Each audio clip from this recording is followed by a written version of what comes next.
May mga pusong itinadhana, hindi para sa habang buhay, kundi para gisingin ang damdaming matagal nang natutulog at iiwan tayong bitbit ang alaala ng kung paanong magmahal ng totoo.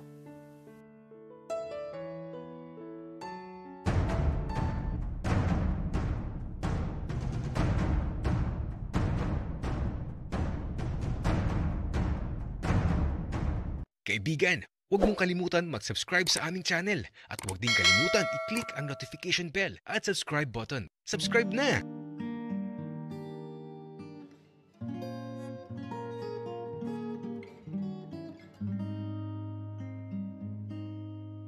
Medyo nakakainip. Nasa bahay lang kami. May pagbugso kasi ng ulan sa labas, kaya tinatamad din kaming lumabas. Kaya naman, sa halos buong maghapon, nasa bahay lang kami. Ako, nagbabasa lang ng libro. Si Santino naman, napakakulit. Maya't maya ay kinukulit ako. At sa pagsapit ng hapunan, eto, magkakasama na kami, kasama yung tatay at nanay niya. Paksiw na karpa pa rin ang ulam namin. Masarap yung luto. Nawala yung lansa ng isda.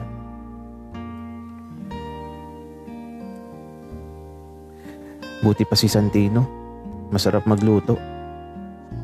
Ako marunong naman pero hindi katulad ni Santino na tila ba alam na ang lahat ng dapat gawin. Iho, Kian, kamusta naman ang buong maghapon mo dito? Hindi ka ba ginugulo ni Santino? Nako, tito, hindi naman po. Maghapon nga lang po kami nasa kwarto at maulan din po kasi sa labas. Nagbabasa nga lang po ako ng libro. Buti naman at may pinagkakaabalahan ka. Nakakainip kasi kapag ganito yung panahon. Hindi ka talaga makakalabas.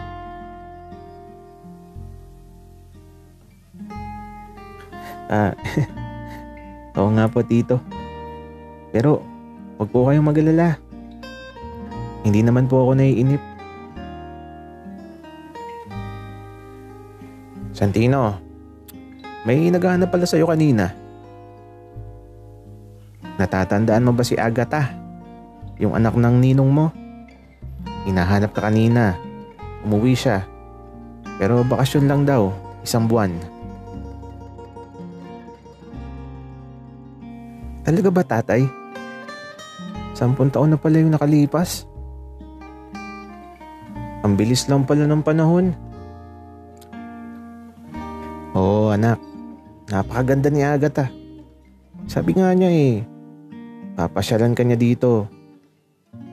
At gusto ka daw niya makita. Ganun ba, tatay?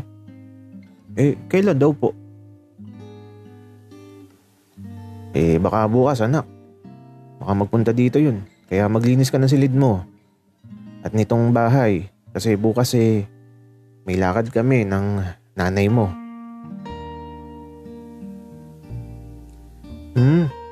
Sige po, tatay. Wika ni Santino. Habang nakikinig ako sa pinag-uusapan nila, parang gustong makilala si Agatha. Kasi naman, parang nakakaramdam ako ng selos. Tapos, parang nasaktan ako. Buti na lang at tapos na akong kumain. Medyo nawalan kasi ako ng gana. Parang gusto ko nang makita yung Agatha, tapos sasabunutan ko talaga. Kaya ito, matapos makapaghapunan, naghugas na ako ng mga kinainan. At habang nasa lababo ako,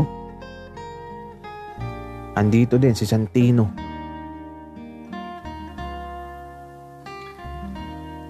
Kian, bakit kanina ka pang tahimik? May problema ba? Wala. Okay lang ako.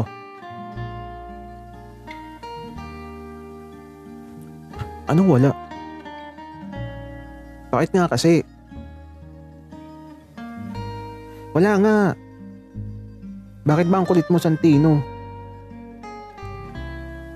Alo? Bakit ka nagagalit, Kian? Nagtatanong lang naman ako. Malis ka nga sa tabi ko, Santino. Ayoko nakikita ka. Alo? Teka nga. Baka naman nagsiselos ka, Kian. Uy, nagsiselos siya. At eto, tumigil ako sa ginagawa ko at huminga ako ng malalim. Santino, hindi mo ba ako tatantanan? Oo, hindi mo na mahahawakan yung utong ko kahit kailan. Sorry na kayo yan. Sige, iwanan na muna kita. Hintayin na lang kita sa silid natin, ha? At eto, umalis na si Santino sa tabi ko. Ewan ko ba pero medyo naiinis ako. Selos nga ba yung tawag dito? Pero nakakainis. Sino ba yung agatan na yun? Kaya ito, matapos kong malinis ang kusina, hindi ako nagpaalam na lalabas ako ng bahay. Nagpayong ako habang umuulan sa labas. At eto, sa di kalayuan, may nakita akong bukas na tindahan.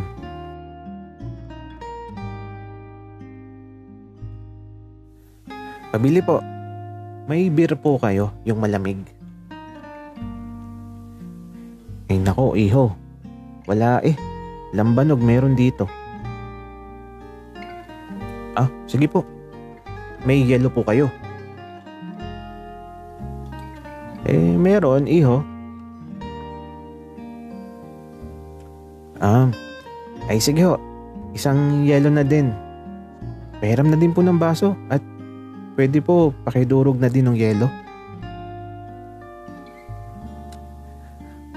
Sige iho. Dito ka ba magiinom? Pwede po ba dito kung mamarapatin nyo po?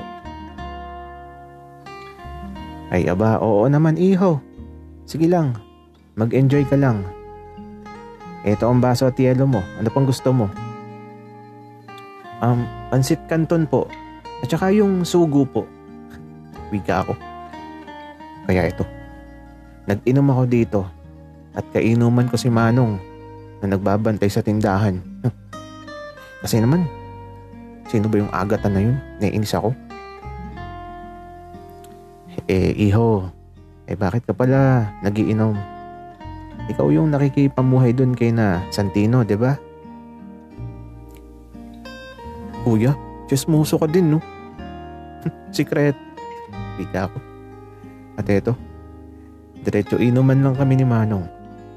At sa paglipas ng mga sandali, masaya lang talaga ako.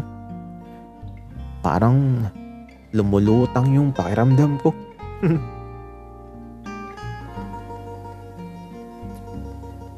Iho, bakit ka nga ba nagiinom? Tanong ulit ni Manong. Sa sandaling to, lasing na ako. Kaya siguro di ko na din napigilan yung sarili ko na sabihin ng totoo. Manong, si Santino mahal ko at gusto ko ako lang. Wika ako. Aamin din pala. Okay lang yan, iho. Kasi kung mahal mo talaga, dapat ipaglaban mo.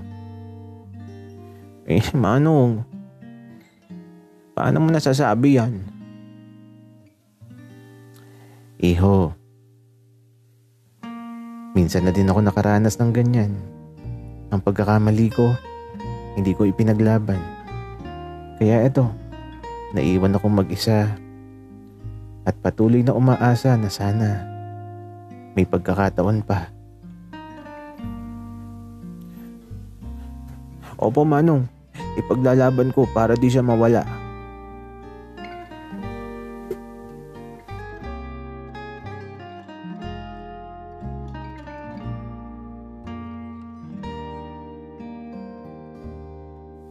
Hala, napaidlip pala ako. Nasaan na si Kian? Bakit wala pa siya dito sa silid namin?